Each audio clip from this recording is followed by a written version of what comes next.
In case you missed it, back in August, Bioware and the Mass Effect Andromeda team have announced they'll no longer be supporting the single-player portion of the game. The news came after an earlier statement from EA essentially saying the franchise was being put on hold thanks to the disastrous reception and quality of Andromeda in general, and now we've got an outright cancellation of any meaningful support. Going forward, Andromeda will still receive multiplayer updates, yippee, but the biggest blow comes from knowing that the near-mythical Quarry and Arc DLC is now not coming at all. Mentioned at the close of Andromeda's story, the game's narrative setup sequestered each respective race to a specific arc that would then arrive in Andromeda somewhere down the line, yet the only acknowledgement this received in the cancellation statement is that the Quarians will now be discussed in spin-off comics and books. It's all a bit naff really, but Mass Effect has come too far and means too damn much to too many people for one crap ending in a mediocre game to undo it all. Legions of fans have N7 tattoos for Christ's sake, and as original Mass Effect lead Casey Hudson has returned to Bioware saying he loves Mass Effect too much to not want to work on it in the future, well, there's hope. There's something for us. I'm Scott from ourculture.com, and this is 10 ways Bioware can still save Mass Effect. Number 10. Use N7 Day to reassure us Mass Effect isn't dead. We know Andromeda isn't receiving any story updates, and the world's media ran with that being the final nail in the game's coffin, as did we for the most part. Though realistically, there's still N7 Day, and the same statement that acknowledged Andromeda's crippled state also intoned there'd be an announcement in November. Granted, it's not going to be anything close to, and we're going ahead with Mass Effect 5 anyway. But as long as Mass Effect gets treated to the reverence it deserves, fans will be happy.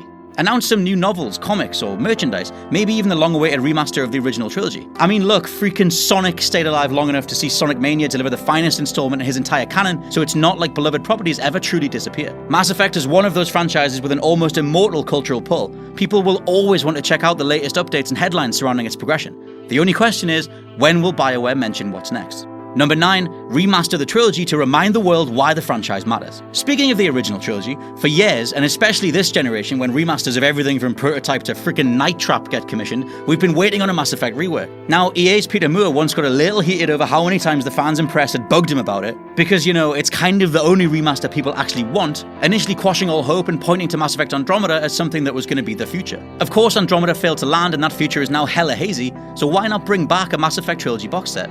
All 3 games touched up in HD or 4K, with all the DLC coded in as standard, you know, the whole definitive edition treatment. Announce it on N7 Day and have all sorts of fancy collector's editions, perhaps with a crew member figure each going alongside. Dibs on Tally.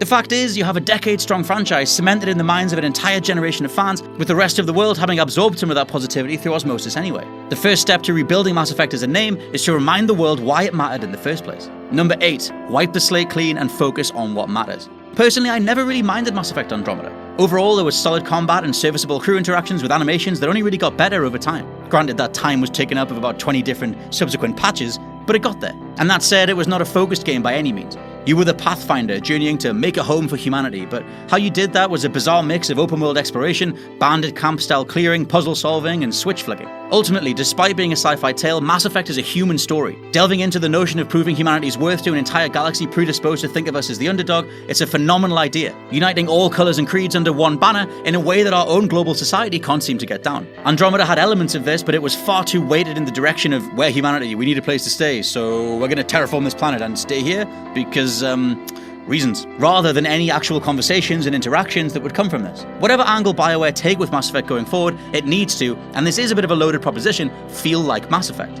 I'll get to the combat focus later, but purely from a script writing level, the openings of Mass Effect 1 and 2 were so great at letting you make all the key decisions in regards to world outlook. It's why we fell in love with the series in the first place. Number 7. Show the First Contact War. Possibly the last vestigial plot point left untapped, the First Contact War is literally what happened when the first band of humans made their way across the galaxy, activating a dormant mass relay and drawing the attention of the Turians. The latter fire on the humans immediately thanks to their fear of repeating the Rachni Wars, where the Solarians accidentally opened a mass relay and let that destructive force through. This resulted in a 3-month conflict that I guarantee has great potential to be extrapolated on in-game. Perhaps we'd have the First Contact War as the game's opening act, with all those furtive conversations about humanity's place in the galaxy coming thereafter, leading into some sort of common foe or obstacle to overcome in the finale. Either way, many fans have wondered what it was like when humans first discovered living, breathing, talking aliens. And as we know it wasn't pretty, this makes for some pretty perfect narrative groundwork. In fact, thanks to an ex-Bioware guy, Manvia Air, spilling all the beans on a Waypoint podcast, we know the team were actually initially designing a prequel called Mass Effect Contact, instead of what would then become Andromeda. It's certainly a good way to go, so why not run with that? Number 6, ditch the combat focus and restore Paragon/Renegade. Back to gameplay, and while the combat in Andromeda was some of the best we'd seen, taking the series down a route where the overall loop became go to place, clear out checkpoint, interact with item, repeat, is not why we play Mass Effect. Instead, as games like Uncharted Lost Legacy have proven, and as Mass Effect 1 and 2 did too, less is more. Granted, the first two Mass Effects still had their fair share of gun battles, but there was just as much time to peruse social spaces, reasons to interact with various elements on the ship, and overall just take in the galaxy around you. This was lost in Andromeda thanks to a lack of planets, basic crafting systems, and gameplay loops that encourage getting lost in combat encounters rather than anything more meaningful. As for Paragon and Renegade, whilst you could see what director Mac Walters and the team were going for in giving us more emotion-based responses, the reality was a series of conversation options that didn't actually mean anything or go anywhere. At least when we just had a binary sense of good or evil, it let the game track our choices, also letting the player fundamentally know whether they were signing off on a positive or negative outcome. Number 5. Build a crew, one alien at a time. Andromeda's crew, whilst having potential, fell very flat in the long run, mainly because both they and Ryder in general, especially the constantly stuttering, awkward comedy lols of Fem Ryder, just couldn't get past surface level appeal. Now, rather than start out with a full crew to dart between on your respective ship, let's see Mass Effect 2 style progression return. In essence, it's the best possible structure. You start with a key number of personnel, a pilot and some starting members, and slowly start building your squad, unlocking a new character every couple of hours or so. This way, there's an excuse to spend time getting to know them and seeing how they affect the dynamic of play, and the squad itself. And if we're running with the idea of the First Contact War, there'd be all sorts of post-Fallout conversations surrounding why the various races would even join up with a band of humans to aid in a wider goal. A key element of Mass Effect is discovery, and that goes double for the crew. Number 4. Put Drew Karpyshyn and Corey Hudson back on lead duties. Sorry, Mac Walters, but whilst the problems of Mass Effect 3 and Andromeda are manifold, they also happened under your watch. In case you're not down with Mass Effect's behind-the-scenes cast and crew setups, Mac Walters first worked on Mass Effect 2 under lead writer Drew Karpyshyn, the latter of which also wrote the original Mass Effect and went on to pen several supplemental Mass Effect novels, which I highly recommend. As for Casey Hudson, he's responsible for directing the trilogy itself, framing the cinematography, narrative structure, and characters that we love so much. Now, Walters stepped in to helm Mass Effect 3 when Drew left Bioware to join Bungie, resulting in that ending, the one that saw Casey Hudson also depart thereafter, as you can just imagine the conversations happening in the aftermath. Walters was thus one of the only original key members left standing, to which he was then given lead duties for Andromeda's story, and again, not the best. Now, Karpyshyn and Hudson have both rejoined Bioware during Andromeda's development, but had no say in the project itself. Most recently, Hudson has claimed that he still loves Mass Effect, and seems like he'd be happy to work on another project.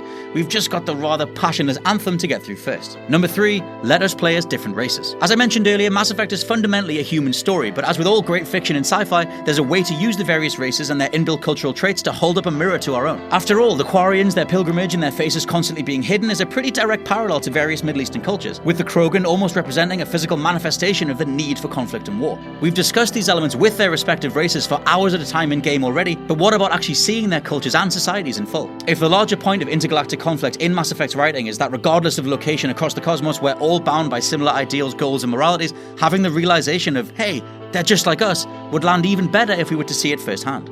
Remember when Mass Effect 2 really dove into Krogan culture and Grunt's need for a rite of passage to get his head straight? It was one of the most memorable parts of the game, and indicative of what a playable multiracial Mass Effect could feel like. Number 2, have a multifaceted villain/antagonistic force. Across the trilogy, we've only really had one great Mass Effect villain. Yes, the elusive man lived up to his name and facilitated the whole what's his real agenda style framework better than most, but he wasn't a patch on Saren, the initially sadistic evil mastermind who came with a plot twist resulting in a great save him from himself style finale. For Andromeda, sadly it was the thoroughly generic Archon, someone who gets teased as an evil scientist type, dissecting the Milky Way galaxy's races and combining them to create a perfect being, only for it all to get discarded in the final third when he starts yelling all sorts of "you're going to die" style insults instead. Basically, like the various layers to Mass Effect's world, we need a villain who isn't just trying to make a name for themselves. Alongside being revealed as a puppet to Sovereign, Saren genuinely thought he was doing the right thing for the greater good, a thought actually referenced in an Andromeda Easter egg. Yet these grey area setups got more ironed out and nigh on removed over time. Like the various race-related issues and smoothing over of tensions that we have to contend with in a standard Mass Effect campaign, why not have a villain that also exemplifies just how human everybody really is? Number 1, release multiplayer separately. If there's one key thing that never sat right with Mass Effect's evolution over the years, it was this bizarre push towards establishing it as a multiplayer game. Now, quality of the combat aside, multiplayer deathmatches and class-based clashes have no place in a game predicated on narrative, weight, and world building. Quite literally zero. Andromeda had the closest to a cool idea here, as you could send operatives away on missions and then play the results, booting you into a multiplayer match in the process, but it's always been a distraction and nothing more in the grand scheme of things. Going forward, if EA are going to insist on having this box ticked, siphon off the Mass Effect multiplayer altogether. Release it separately on another disc, or hell, just make it free to play. The whole unlock system of blind boxes plays directly into a free-to-play model anyway, and all those people dying to play third-person space combat can get their fill, allowing a more dedicated, story-focused team to build a Mass Effect worthy of the name. No matter how solid the end product, multiplayer in Mass Effect will always feel like an afterthought, as it did back in Mass Effect 3. Remedying this immediately would go a long way into showing the fans that Bioware know where their priorities should lie. And that's how I'd make some steps towards saving Mass Effect in the now and planning for the future. Let me know what you think, and I'll see about doing a full how they should have made for Mass Effect 5 or 4 or whatever they end up calling it. I've been Scott from occculture.com. Thank you very much for watching. Don't forget to like, share, and subscribe, and I'll catch you soon.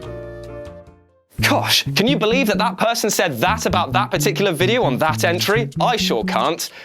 But you should like, share, and subscribe below anyway. And also, the people who made this video, they're right here. Go follow them and give them some love. Also, there's more content, probably above my head. Check it out. Or don't. 50-50.